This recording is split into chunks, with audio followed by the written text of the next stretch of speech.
Hi everyone, a couple of words from me this week on a topic we get asked about all the time at the divorce surgery. And it's this: how do we make the financial deal that we've reached binding?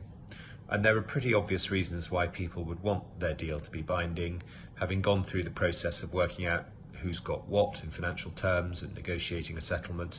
Neither wants to feel that the other side can change their mind 10 minutes later, as it were, and start again. So, what are the options? There are broadly two. The first is to enter into something called a separation agreement, which is a formal legal document drawn up usually by lawyers.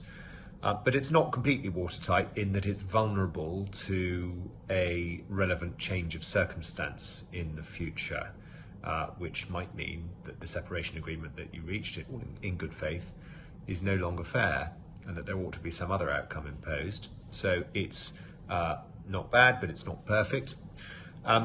The alternative, and the one that is used by most people, is to enter into something called a consent order.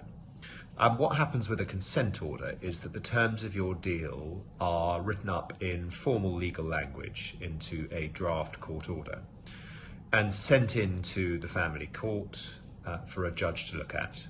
And you include with your consent order various other documents which the court needs to be able to make sense of what you're asking it to do. So documents that set out the background, set out your finances, and so on. And provided that the judge is satisfied that your deal is fair, the court will then ratify your consent order and make it final. And that is a binding document for all time, I should say, other than in relation to income. In every case where there is a maintenance order, an income order in force, it's variable, but for everything else it will be binding, other than in extremely limited circumstances, which I'm not going to go into at this juncture. You should regard it certainly as likely to be binding forever. So that's it, consent orders. Thanks very much.